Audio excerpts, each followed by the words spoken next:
This morning, on a very windy day, we're at Strongpoint Corbiere, the southerly tip of St Juan's Bay, and at this point there are no less than 6 German bunkers, which probably make it one of the most heavily fortified positions in the island. Why is Strongpoint Corbiere so important? St Juan's Bay is the largest bay in the island, and it's where the Germans anticipated the main Allied landing would take place, so they had to defend it. All along the bay there are defensive positions, but at the end here at Corbiere, this is the pivotal point. On the other side of the bay at l'attaque there's a similar position, and these two positions, by being able to fire cannon across the bay, create a very effective crossfire. We're going to go into the first of the bunkers over here now.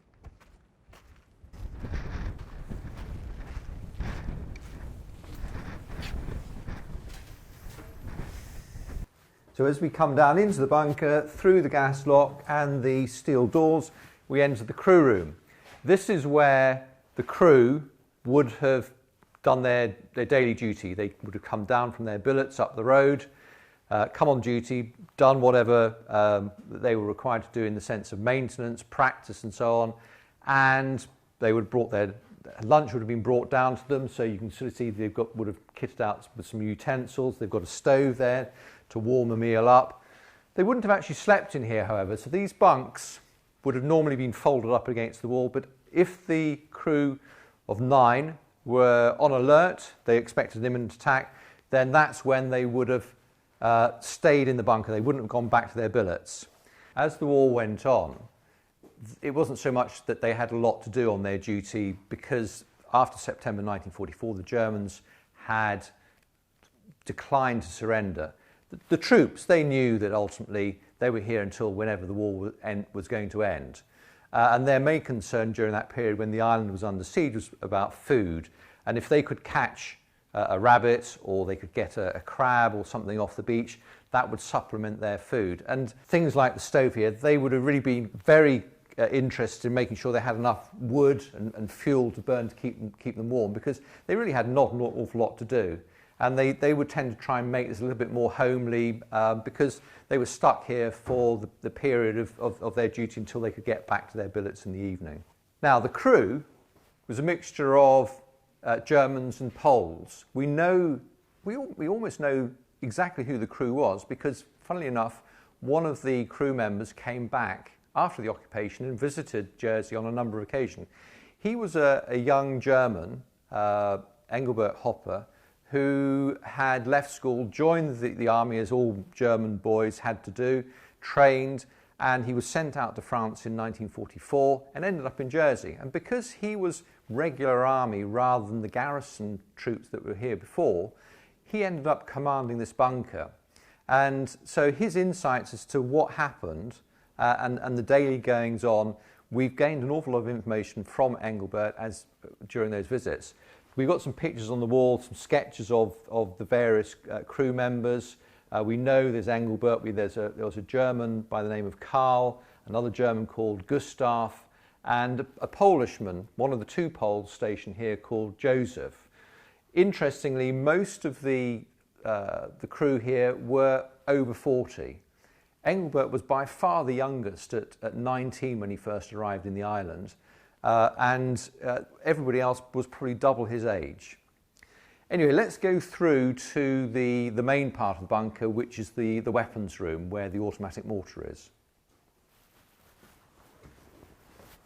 Okay, we're entering the ammunition room, and you can see here all the ammunition, and down here is the automatic fortress mortar through this doorway down here. So here we have the automatic mortar.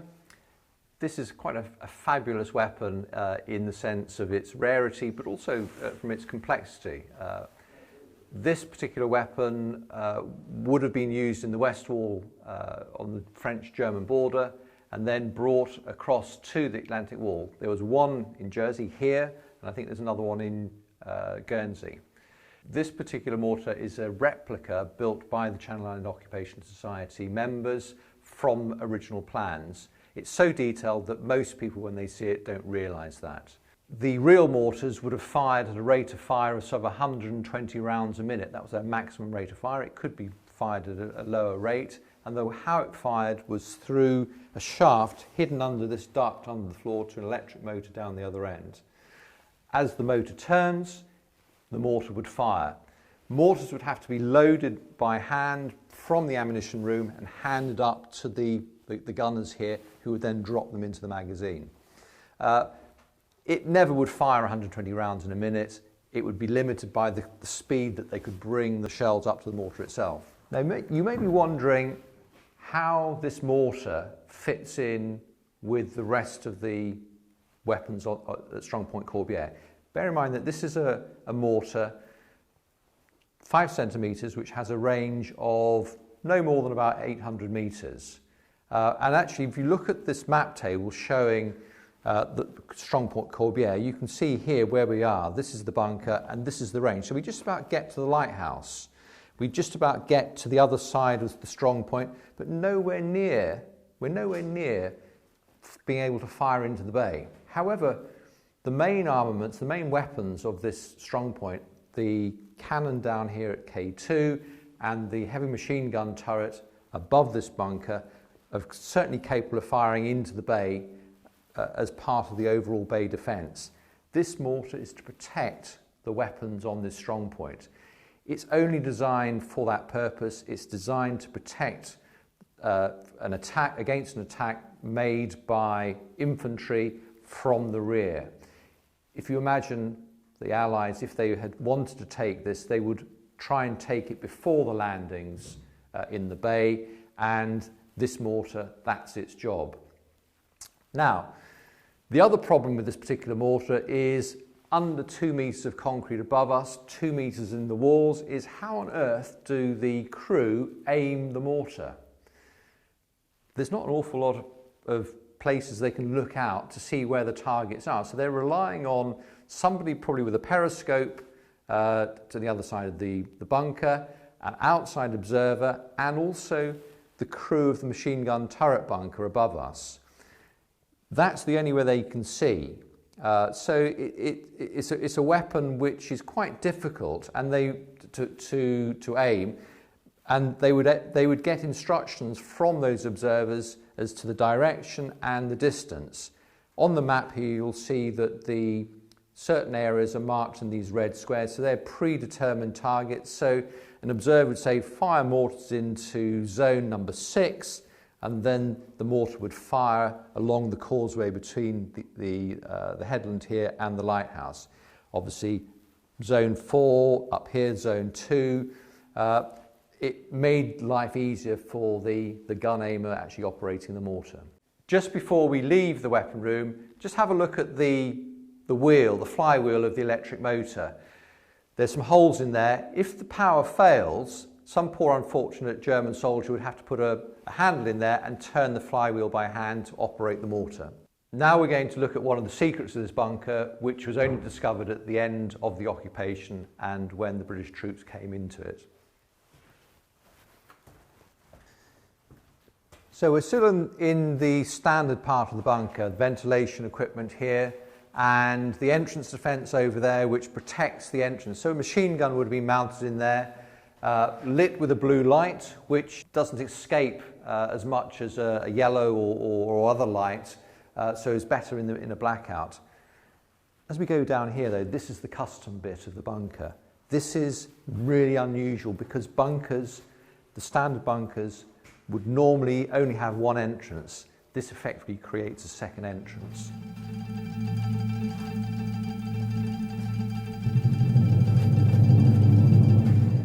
So here we're down in the secret of this bunker. This is the tunnel which connects the mortar bunker to the machine gun bunker.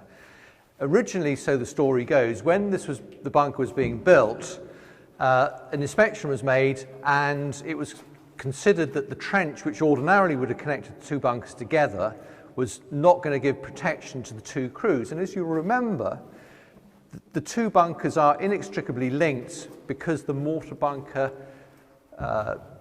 needs the observation from the machine gun bunker to be able to fire the mortar effectively. And the order was made, trench is no good, build a tunnel. And so what they did is they dug a trench, built a tunnel, and then covered it over. So we're now several metres underground, and we'll come to some steps which lead up to the base of the heavy machine gun bunker.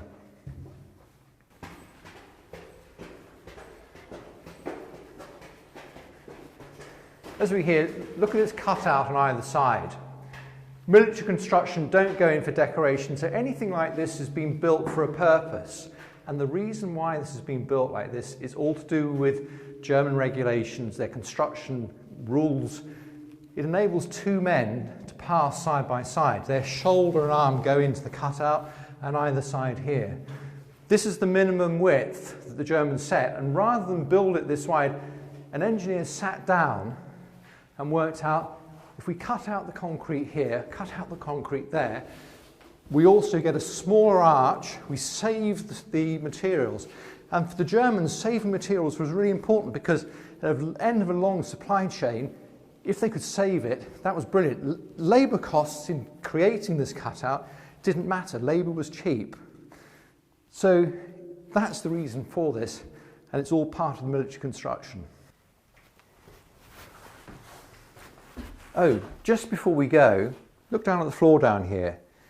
This is an imprint of a German jackboot. You quite often find it in these German bunkers. Very clearly that's what it is. The hobnails, the bottom of the sole, just shows that as they were pouring the concrete, some German soldiers stood in the wet concrete.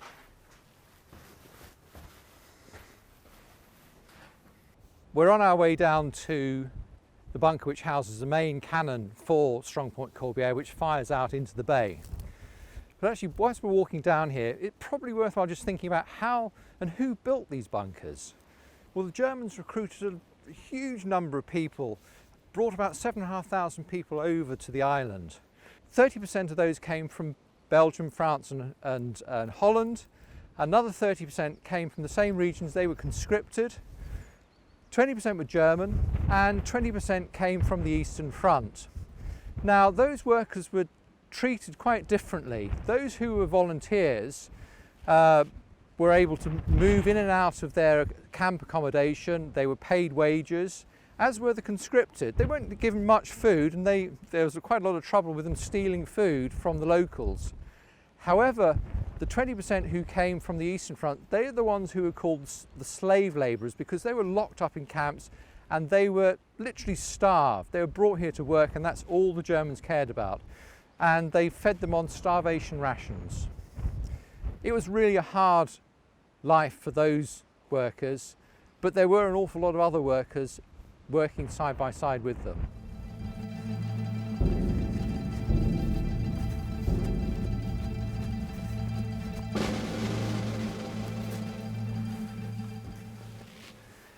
So this bunker houses the cannon which is able to fire across St Juan's Bay, and we're coming through the crew room, very similar to other crew rooms we've seen, lined with wood to give a little bit of extra insulation to the crew.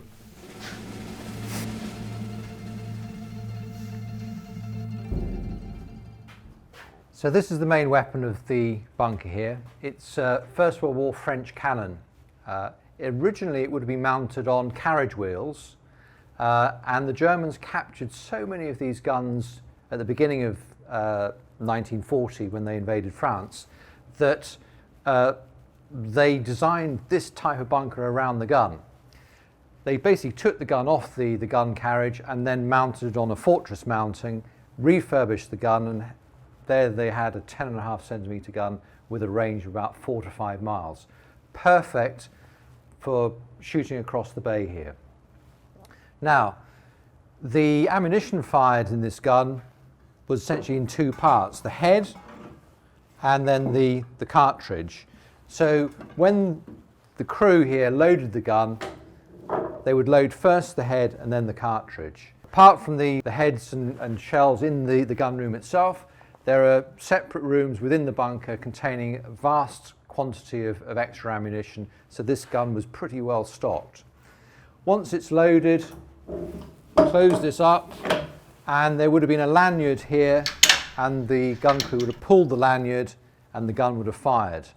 The whole of the breach here would have slid back along these channels here, and you can imagine in this small room with the gun crew in here, this gun going off, it would have been really noisy. Smoke would have been vented out here, and once the gun is unloaded, the empty shell would have been picked up from here, taken by one of the crew members and dropped down this. That cartridge was probably still smoking, so get it out of the gun room. Don't want to be tripping over the cartridges. This gun could traverse side to side, up and down, and the gun aimer would sit on that little stool there and look through a sight there.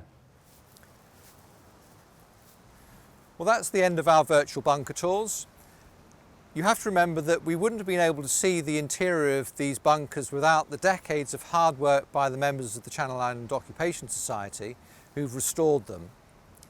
I hope these tours give you the incentive to go out and do your own exploring and find out a little bit more about this really important period in our island's history.